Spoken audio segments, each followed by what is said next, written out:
Il semble que le masque que vous portez fait ombrage au micro de prendre votre voix et nous si vous pouvez, comme la distance est gardée, l'enlever quand vous exprimez pour que nous puissions bien vous suivre.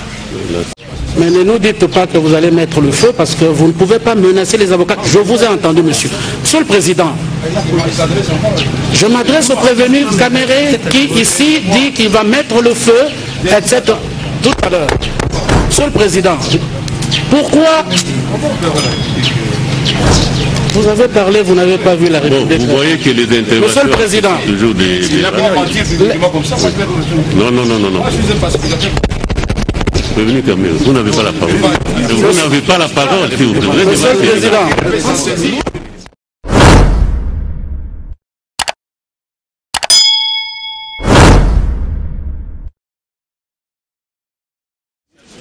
Alors, comme nous l'avons dit, le tribunal amorce l'instruction de la présente cause en y allant prévention par prévention.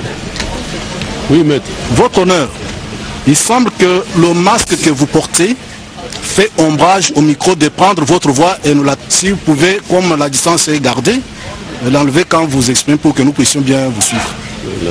Il semble que le masque que vous portez fait ombrage au micro de prendre votre voix et nous si vous pouvez, comme la distance est gardée, l'enlever quand vous exprimez pour que nous puissions bien vous suivre.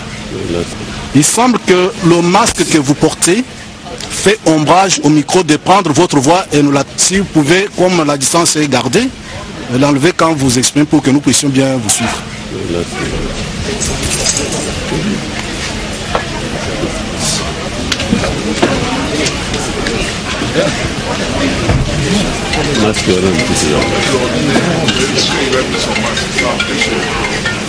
Ça va maintenant? Oui. Voilà. Nous commençons par la première prévention. À charge de prévenir Sami Jamal et Caméré Lwakanyingini Vital.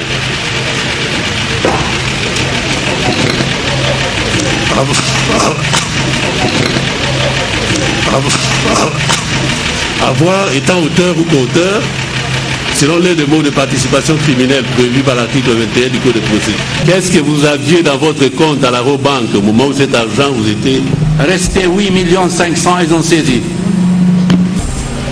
Et lorsque je prends les statuts de ces sociétés, créées le 19 avril 2019, oui, je retrouve deux signatures de M. Jamal et d'un certain Jamal Jamal pour la création d'Ousmel. Pour qu'on comprenne bien. Et nous comprenons, il ne faut pas qu'on dessine pour nous. Alors la question que je voudrais poser au prévenu Jamal, ce Jamal Jamal qui signe les statuts au nom de Fayaz. Deuxième et dernière question sur cette question. Je vais répondre. D'abord, le travail. Mon compte est bloqué. Je suis à la prison. Mon âge 90 ans. Ça, c'est tout contre moi. Le prévenu Jamal ayant répondu à des questions qui ont été posées, le tribunal invite le prévenu Caméré à se présenter à la barre. Prévenu Caméré, pouvez-vous préciser à l'intention du tribunal les tâches qui ont été les vôtres dans le cadre de la supervision du programme d'urgence des 100 jours du chef de l'État? Merci, messieurs les membres de la composition, merci le ministère public et les avocats de la République. Je voudrais d'abord poser la question au tribunal. On ne pose pas les questions au tribunal. Au ministère public via le tribunal. Il faut pas renverser l'erreur. Moi, je m'attendais à ce qu'on puisse d'abord laver mon honneur. L'honneur de mes enfants, de mes belles-sœurs qui ont été citées. Quand on m'a pris, on a dit j'ai détourné 400 millions, après c'était 370 millions. Mais aujourd'hui, là, la vérité est au grand jour.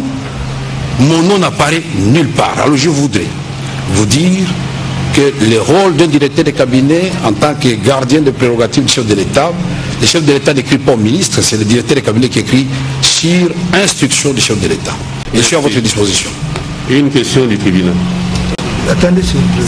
Mais vous n'avez pas répondu à une question précise du tribunal. Tâche spécifique du superviseur dans le programme du SAR. Je voudrais d'abord rectifier votre question. Je ne suis pas superviseur. Nous sommes une équipe de supervision. Et donc notre tâche, c'était d'abord la conception, et chacun, en ce qui le concerne, est rentré selon ses prérogatives constitutionnelles. Nous voudrions également que sur cette liste soit appelé à comparaître M. Jamal Jamal. Oui, Jamal Jamal. M. Jamal Hussein Jamal. Jamal Hussein Jamal. M. Ashraf Achour. Ashraf Achour. Madame Chatur Amida. Madame Chatur Amida.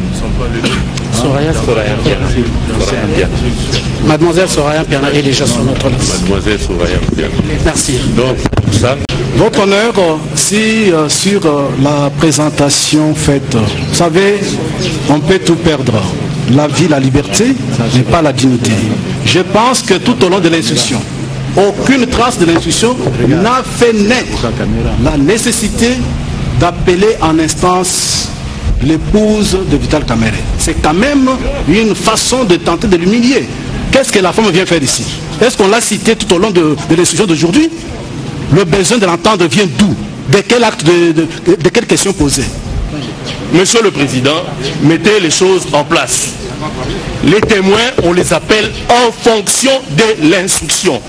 La nécessité de l'instruction. Finalement, on va appeler tout le monde. Cherchons maintenant aussi les domestiques de M. Kamerhe. Appelez les domestiques. Et la femme des avocats, les femmes des noms ou les femmes, je ne sais pas, ça devient quand même, en tout cas, je ne trouve pas le mot, ça devient ridicule. Alors, je me demande pourquoi ça peut les agiter lorsqu'on demande à ce que ces personnes viennent devant votre tribunal. Votre tribunal, il est actif. Nous ne sommes pas en matière civile.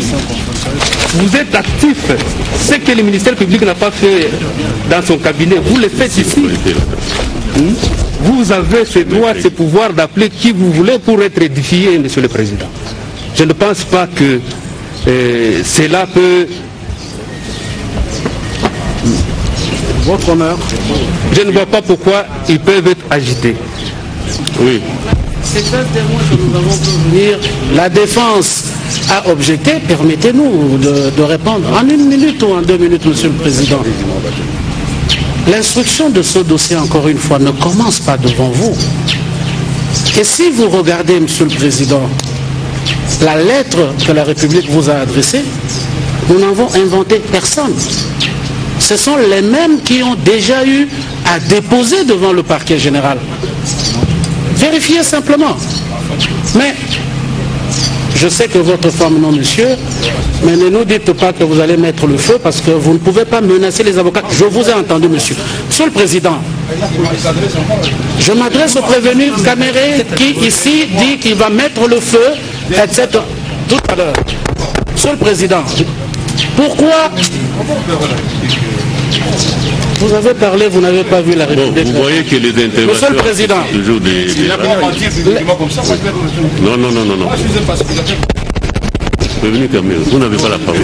Vous n'avez pas la parole, s'il vous plaît. Monsieur le Président, vous êtes devant un tribunal. Monsieur le Président, si vous regardez votre dossier à partir de code 1500, vous verrez que le parquet général a obtenu des extraits bancaires sur lesquels il y a des mouvements. Vous êtes en train de suivre sur une infraction de détournement. Donc, il y a des mouvements sur ces comptes-là pour lesquels la partie civile veut savoir. Et donc demande à votre tribunal de faire citer Madame Chatur Amida. S'il y a des reproches à faire aux témoins, mais on le fera le moment venu, ce n'est pas à cet instant de la procédure. Donc nous ne demandons pas ça dans le vide. Et si la défense veut qu'on mette à sa disposition ces procès-verbaux maintenant et ces extraits bancaires, à la fois pour Amida et Soraya, mais ils sont disponibles dans le dossier de votre greffe qui est devant vous. Ils ne l'ont pas lu. Donc nous maintenons pour que citation à témoin soit donnée et qu'elle vienne ici pour fournir des explications sur les questions que nous avons. Alors, nous levons l'audience publique. La RTNC peut interrompre sa retransmission.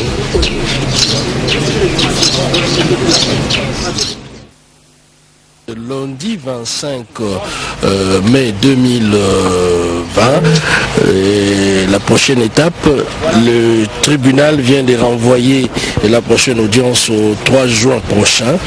Ceci dit, la journée de ce 25 a permis d'entrer dans le fond de l'affaire, comme ça a été prévu.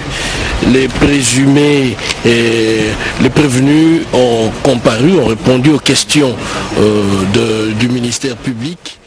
Lorsque le prévenu Kamer revient, alors il a tenté de démontrer qu'il n'avait aucune responsabilité par rapport aux actes qui ont été posés.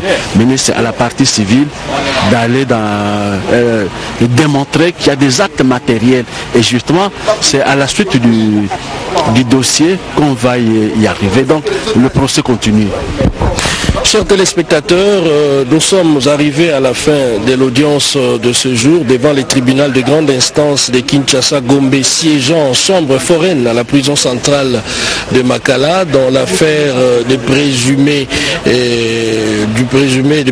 détournement de fonds publics alloués au programme de 100 jours initié par le président de la République Félix Antoine Tshisekedi Tshilombo. Merci de nous avoir suivis. Le prochain rendez-vous est fixé au 3 juin. On se retrouve au même endroit pour les mêmes questions. Studio, vous avez l'antenne.